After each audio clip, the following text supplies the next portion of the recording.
Boa noite a todos, a todas. É com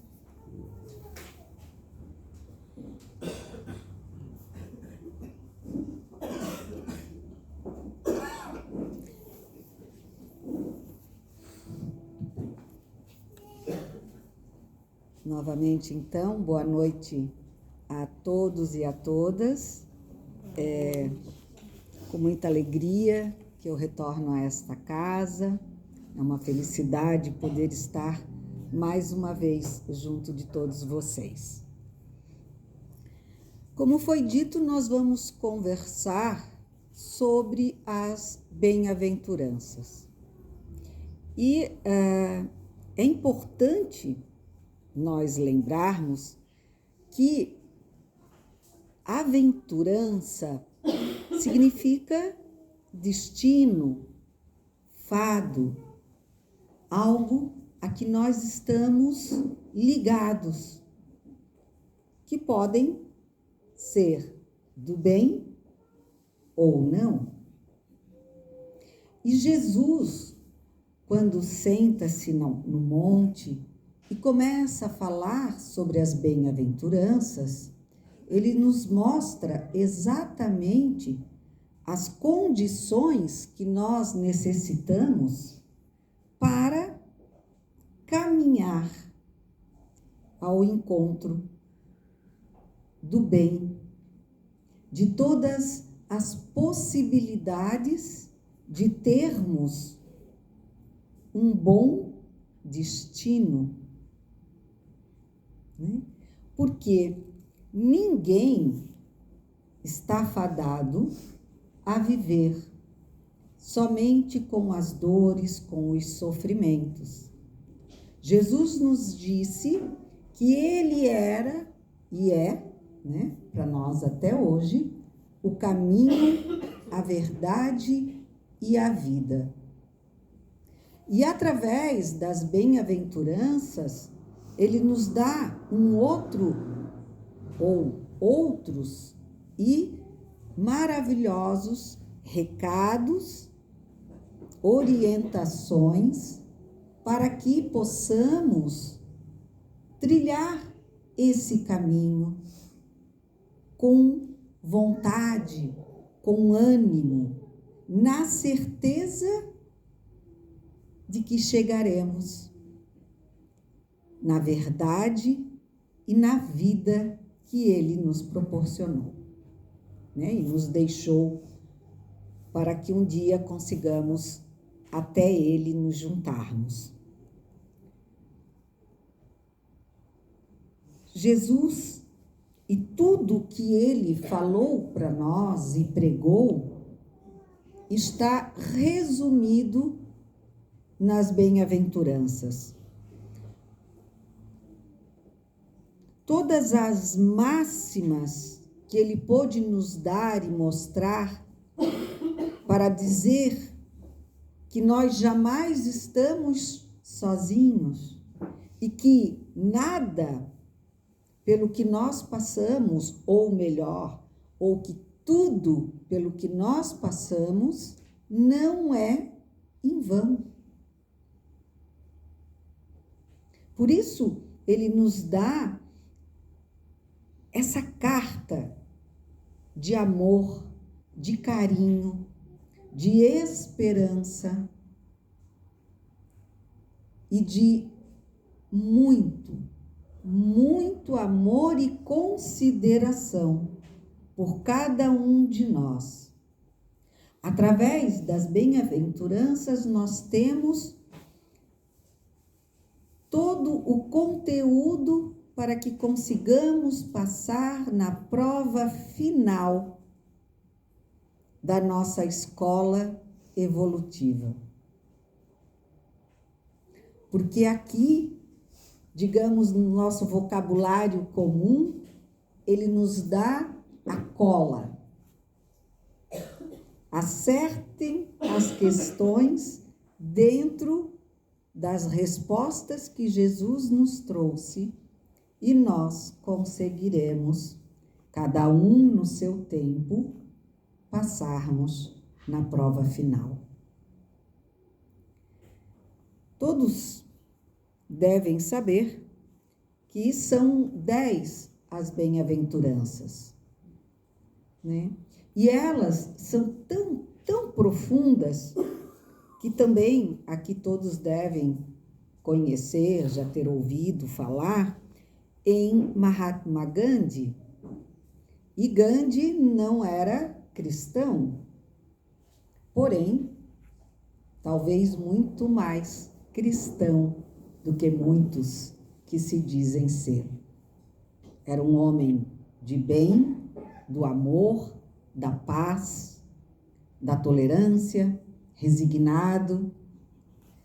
E certa feita, entrevistado, Gandhi afirmava que se toda a literatura ocidental se perdesse e restasse apenas o Sermão da Montanha, toda ela teria sido salva.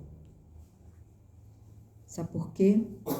Porque o Sermão da Montanha, ele nos dá o mapa, o guia, ele é a informação, o tesouro necessário para sermos seres iluminados junto ao nosso Pai. E então, Jesus, em sua maravilhosa sabedoria, começa no sermão dizendo: bem-aventurados os pobres de espírito, porque deles é o reino dos céus. E o que significa ser pobre de espírito? Qual seria a má-aventurança, né, contraditória a essa humildade, a essa pobreza no espírito? Bom, existem várias formas de explicarmos a humildade e a pobreza do espírito.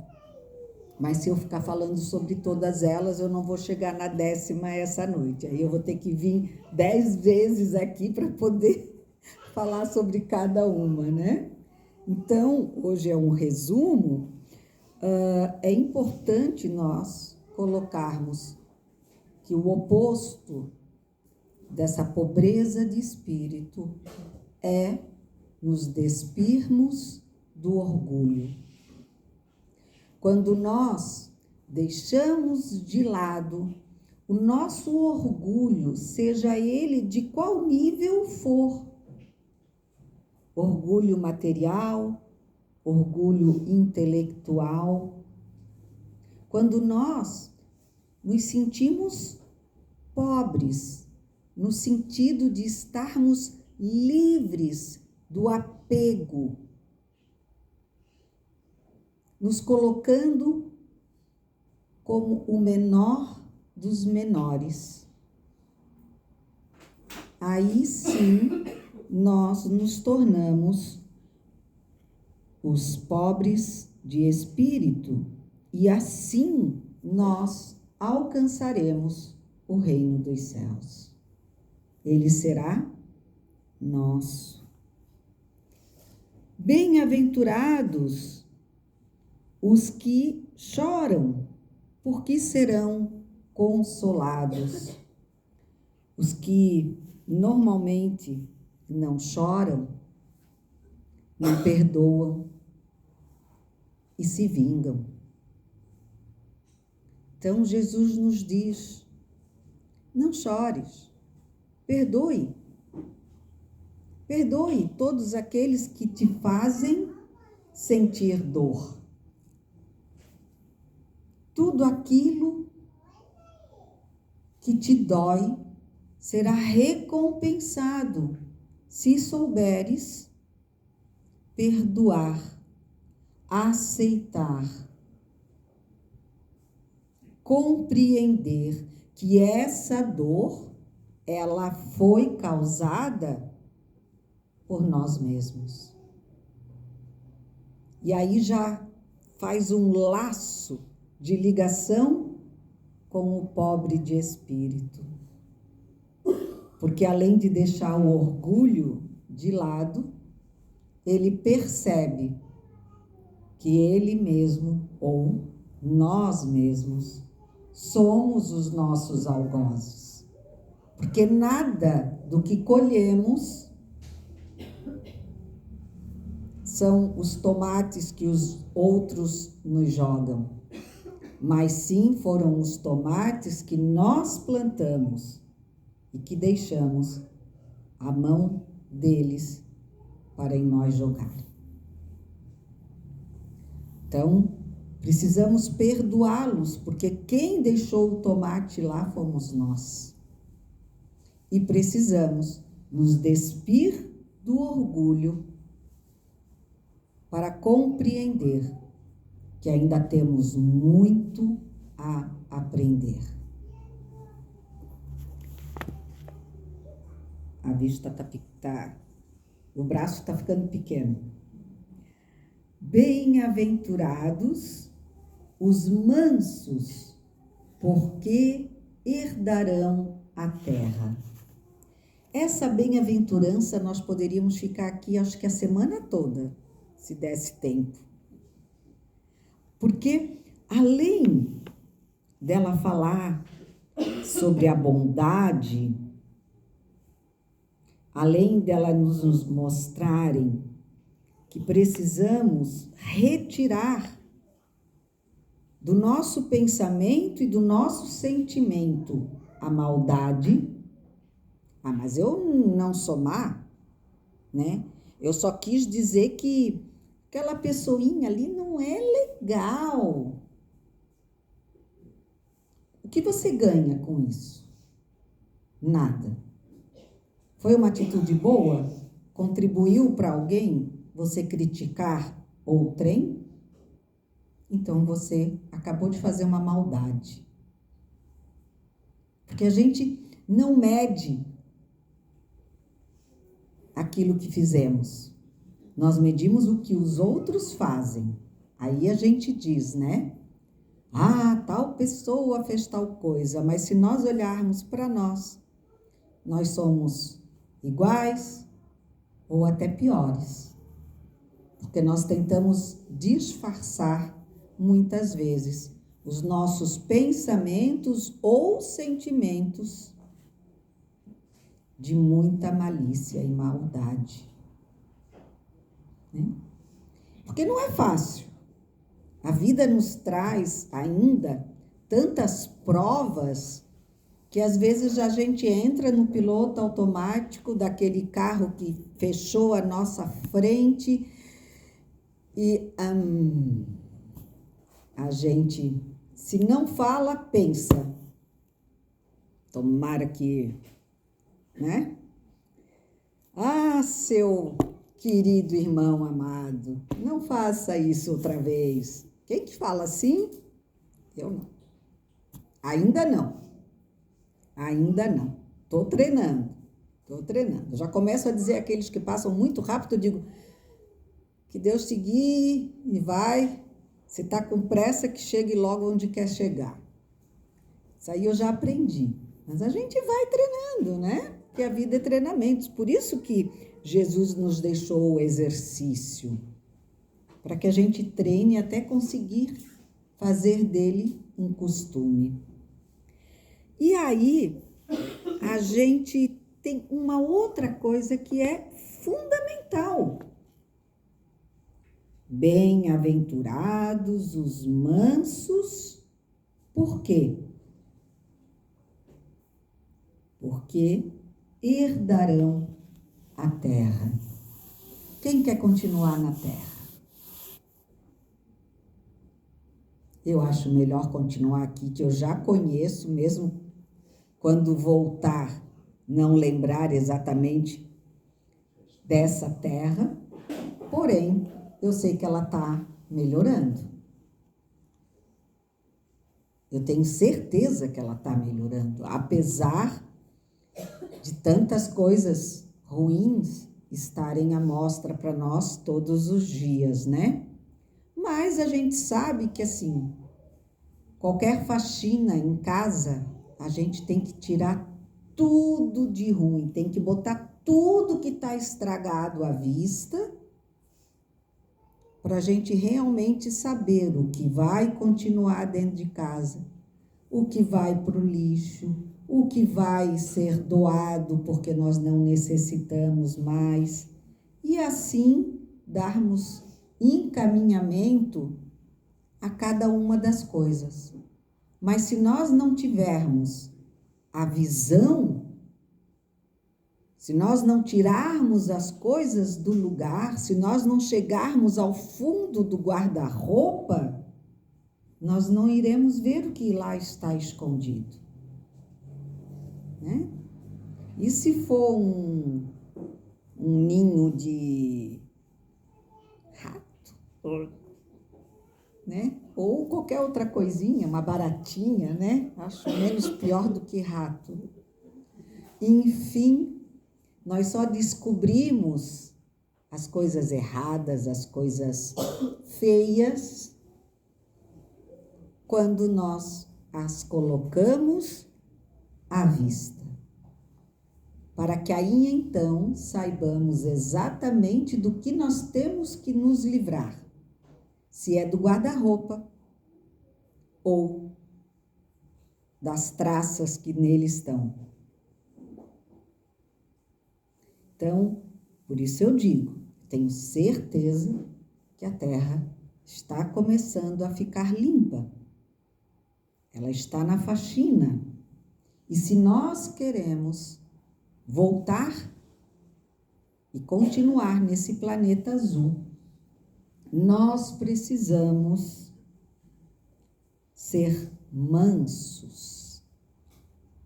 E a mansietude é nada mais do que amar ao outro como a si mesmo. Amar respeitando o outro como nós desejamos ser respeitados. A mansietude é ser o bom para com tudo e para com todos, sem medo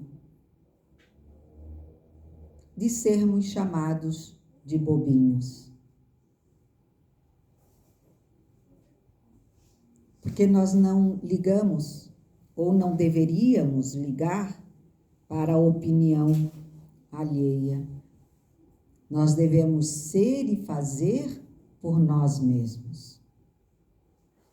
Mas tudo isso ainda faz parte também do nosso aprendizado. E durante a faxina, quem sabe a gente vai compreendendo isso, né? É isso que Cristo nos propõe. Quer continuar na Terra?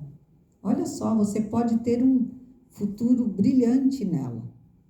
Basta fazer a sua própria faxina interna, ou, por que não dizer, se tornar o homem novo, né? Se modificando, tirando o que não tem mais utilidade dentro de você mesmo.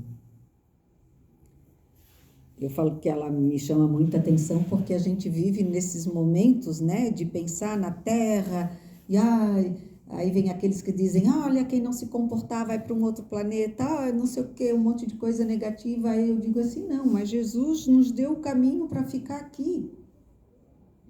É só a gente prestar atenção, a gente não precisa ter medo. A gente precisa ser bom, manso, não apoiar guerras, não fazer guerras. Que a guerra não é só aquela que está lá no Afeganistão ou na Croácia. Guerra é a que a gente faz, às vezes, dentro de nós mesmos, dentro dos nossos lares, dentro das nossas relações. É dessas que a gente tem que cuidar. Porque se nós conseguirmos ter paz em nós mesmos e exalar e transformar os nossos ambientes de vivência em paz, nós estaremos emitindo ao mundo a nossa paz. E estaremos sendo formadores da transformação e das bem-aventuranças, do bom futuro. Bem-aventurados os que têm fome e sede de justiça, porque serão fartos. Quantas vezes a gente fala, né? Meu Deus, como é que pode acontecer isso? Ai, tal pessoa fez aquilo. Ai, merecia. E a gente fica naquela, né? Por que que Deus não castiga essa pessoa? Calma. Nós teremos não a satisfação pelo castigo, mas nós teremos o conhecimento e o sentimento de que aqueles que trabalham e se empenham para o bem herdarão a paz, a felicidade tão almejada muito antes do que aqueles que a negam e a tiram de tantos outros. Bem-aventurados os que têm fome e sede de justiça. Claro, porque quando nós não vemos a todos com os olhos da justiça, nós estamos dando condições para que a injustiça seja cada vez mais enraizada no nosso planeta. Apoiar a quem acredita que é justo eliminar pessoas por questões religiosas, questões religiosas, de raça, de credos ou de gêneros, é semear injustiça. Apoiar a quem toma essas resoluções é ser injusto para com aqueles que, independente de onde vivem, são nossos irmãos. Independente da cor, do credo, do partido político, do time de futebol, são nossos irmãos. E o que nós queremos a nós, nós devemos e precisamos desejar ao outro, senão estamos sendo injustos. Bem-aventurados os puros de coração, porque verão a face de Deus. E é tão interessante olhar essa bem-aventurança, porque muitas vezes a gente olha numa simples criança, num simples analfabeto, e se a gente pergunta para eles: você vê Deus? Você já viu Deus? E às vezes eles olham para a gente com tanta naturalidade e dizem: sim. Ué, como? E até tem canções que cantam, né? Eu vejo Deus numa flor, eu vejo Deus nas suas criações. Não é assim quando a gente olha, eu não consigo, mas muitos conseguem, ver um quadro de Picasso e dizer: olha, esse é um Picasso. Se a gente consegue ver um pintor pelas suas obras, como não ver Deus? E aí junta-se a todas as bem-aventuranças anteriores, né? Para poder ver isso, nós temos que ser humildes, temos que não julgar o diferente, temos que ter bondade no olhar para poder perceber a beleza, a justiça, a caridade, a pureza. Bem-aventurados os pacificadores, porque serão chamados filhos de Deus. Não é difícil, né? Às vezes a gente pensa assim, né? O que eu vou fazer para ser filho de Deus? Eu vou jogar na loteria, aí eu não sei se existe loteria ainda, mas enfim, na Sena, sei lá o quê. Experiente com jogo, que é uma beleza. Mas, enfim, vou comprar aí qualquer coisa para ganhar um dinheiro e aí vou construir um centro espírita. Ou então, se eu ganhar mais ainda, vou construir um hospital, né? Aí Deus vai me considerar filho dele. Talvez. Ou, só que não, né? Se eu fizer isso por puro orgulho e vaidade, demonstrando o meu poder material, então é mais fácil a viúva entrar no reino dos céus quando ela coloca só as últimas moedinhas, as poucas que ela tinha na doação da igreja, né?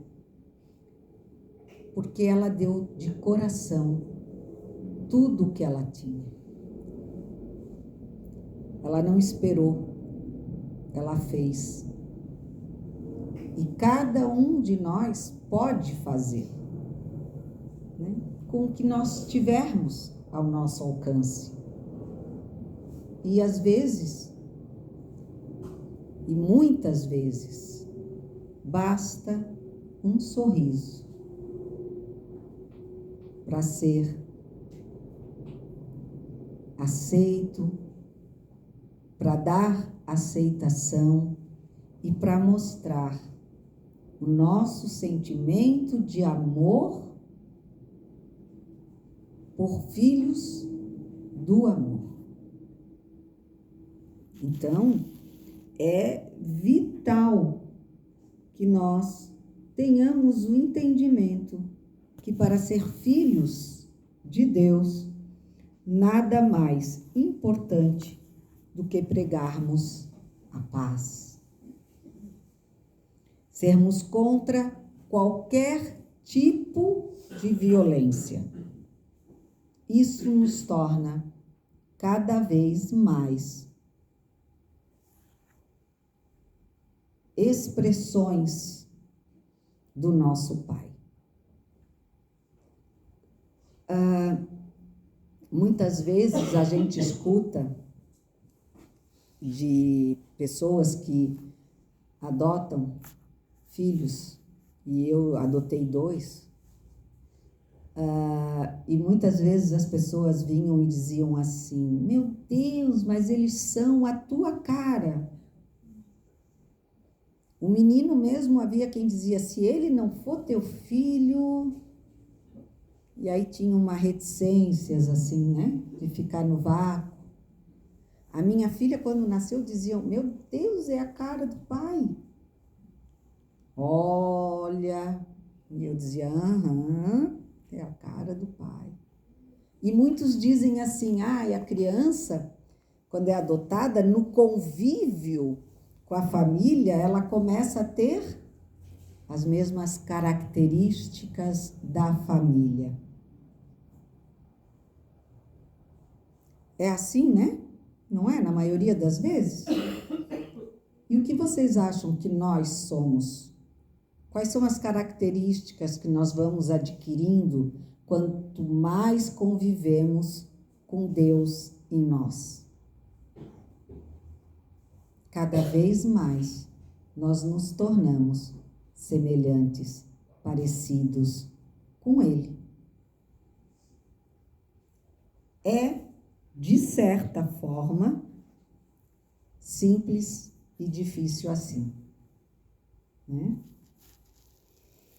Bem-aventurados os que sofrem perseguição por causa da justiça, porque deles é o reino dos céus.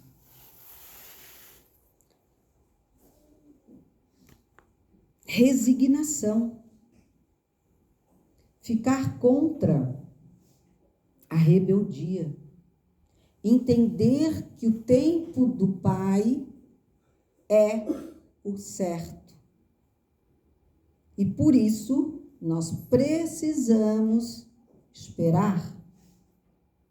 Não é assim quando a gente é pequeno e a gente diz, eu quero... Esses dias eu estava vendo um jovem querendo, insistindo com o pai que queria dirigir. Me ensina. Tem, acho que 14, 15 anos. Não é hora, tá cedo.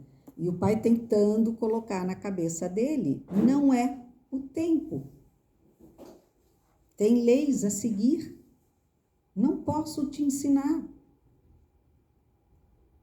Até porque se eu fizer isso, eu estou indo contra uma lei e que se tu pegar o carro, quem vai preso sou eu. Tu quer que eu vá preso, né?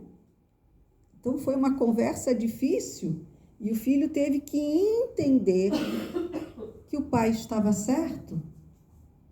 Mas a gente, quando é jovem, né? Fica meio bicudo ainda, né? Porque a gente queria que fosse já, né? E a gente jura que não ia fazer nada de errado no volante. Quer dizer, já imaginando que ia conseguir dirigir, né? Não bastava só aprender, é óbvio. A gente quer mais. Então, não dá. E ainda assim, para caracterizarmos a nossa ligação com o Pai, o nosso respeito, a nossa confiança, certeza de que Ele está fazendo o certo, é nos resignarmos e aguardarmos que tudo encontrará o seu lugar. E assim sendo, nos tornando calmos, pacíficos, nós, então, teremos o reino dos céus. Bem-aventurados sois vós, quando vos injuriarem, perseguirem e mentirem, dizendo todo mal contra vós, por minha causa. Porque nós nos manteremos firmes, defendendo aquele a quem nós acreditamos, confiamos, porque nos sentimos amados e amamos. E assim, Ele nos colocará muito mais próximo ao seu trono. Qual é o pai que, quando vê um filho lhe defendendo, mostrando o seu amor, não quer chegar junto a ele, abraçar, afagar, cuidar, mais e mais do que sempre já fez? Com Deus, perfeição, o que nós podemos esperar? Nada mais do que esse regozijo do amor, que nós apenas por gotas dessa expressão já nos sentimos tão saciados.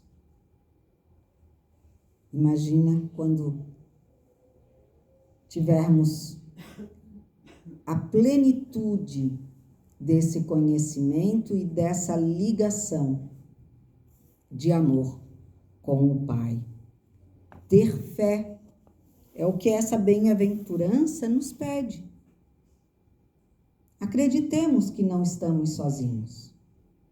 Acreditemos sermos fortes espiritualmente, para que a carne possa suportar tudo aquilo que lhe é necessário para poder se colocar firmes diante da convicção de que o nosso Pai merece.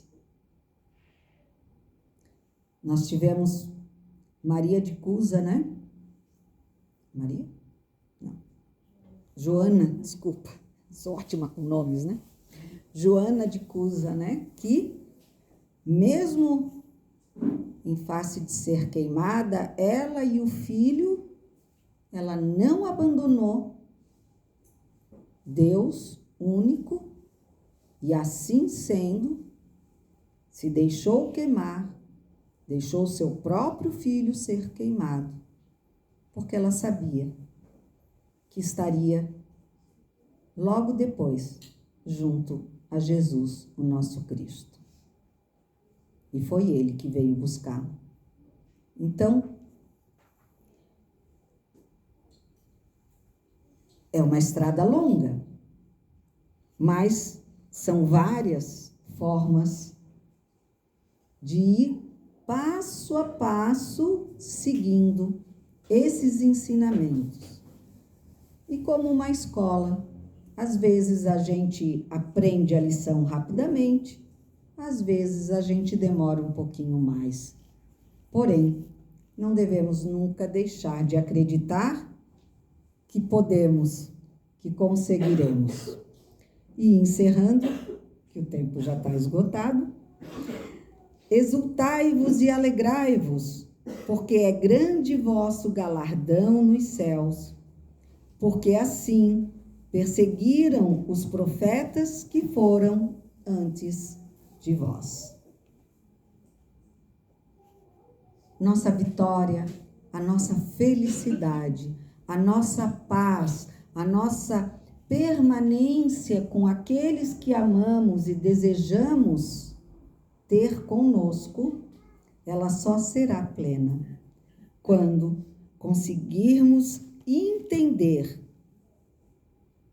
que é grande o nosso galardão, a nossa vida, os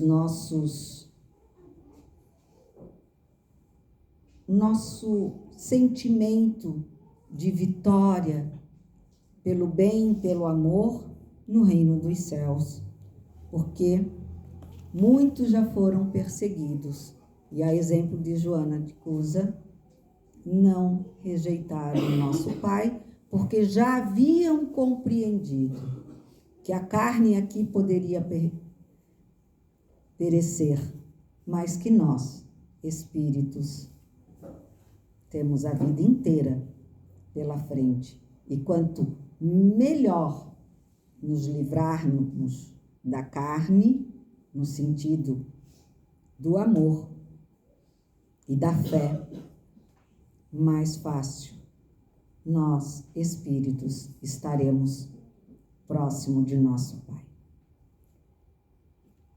Que não esqueçamos, então, as bem-aventuranças são uma fonte de esperança e consolo para os que sofrem.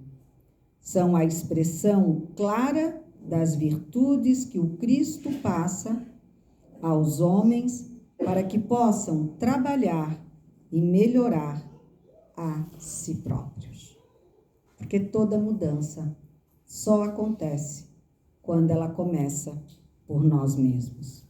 Citações eu tirei do livro Evangelho Fácil, Entenda o Evangelho com Poucos Minutos de Leitura, do Luiz Rivas, da editora Boa Nova. Esse aqui é um de exercícios e resumos, né?